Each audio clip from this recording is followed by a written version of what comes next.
Hello guys, this is Hunter.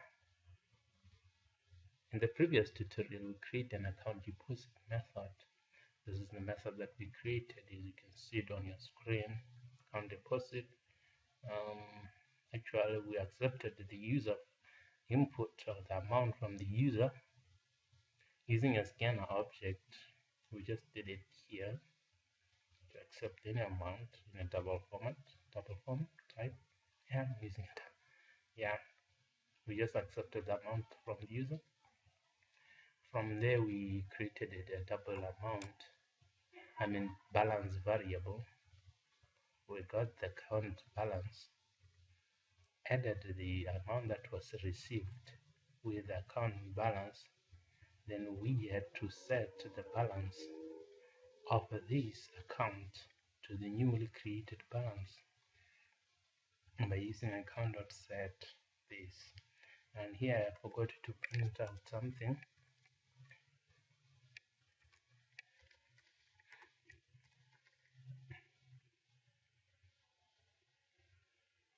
Dot print and then also deposited amount, and converting it to this bar, this input amount, this amount. Okay, yeah, because they successfully deposited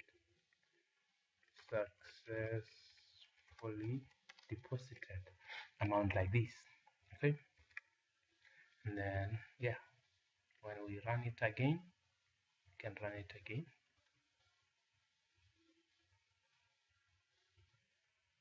It prints out that mini statement like before. We did enter the amount to deposit. We are depositing 890 this time around. Okay, successfully deposited amount, and then it prints the mini statement after. Okay, so that's pretty good. That's good. This is good. This is good. It looks good. Now let me skip a line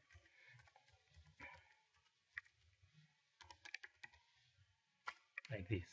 Okay, so that we skip a line. So in this tutorial, we're gonna focus on the account withdrawal method. This method, account withdrawal method, is account withdrawal. This method, account withdrawal, as you can see. Okay, we just have the method, but we don't have the implementation of the method. I am just gonna copy the same code as it is. Just copy it as it is, the deposit account deposit method, and then I'm just gonna paste it here. I'm also gonna make this method void this. Okay, so when we withdraw amount, first of all we need to print out the current mini statement. Okay, skip a line, enter amount to withdraw. Okay, and then we accept that amount using the scanner object. Okay, we need to check this input amount if is less than this accounted balance. So before we can withdraw, we need to check if the person is withdrawing more than what they have. Okay, is less than this account get balance. Okay, like this. If it's less than the amount, the current amount in the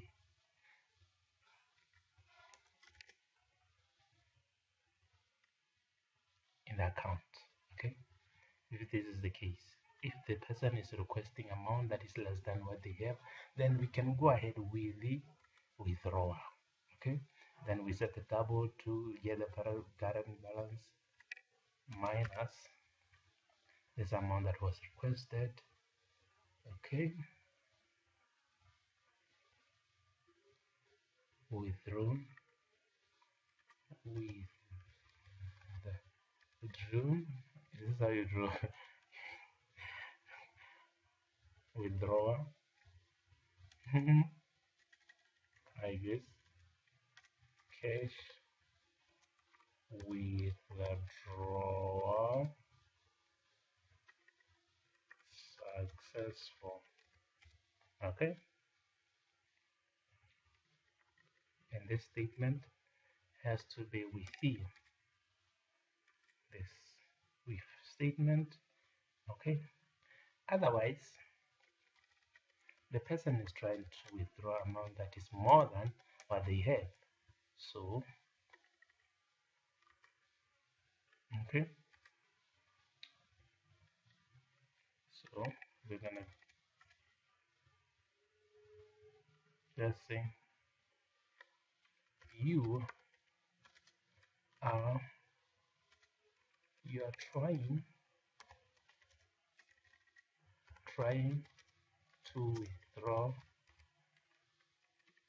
more than what you more than what you have in your account.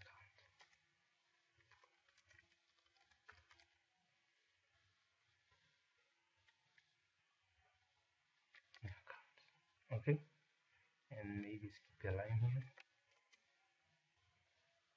like this. Okay, yeah, and then afterwards, yeah, then we will just skip a line and then print out the statement again.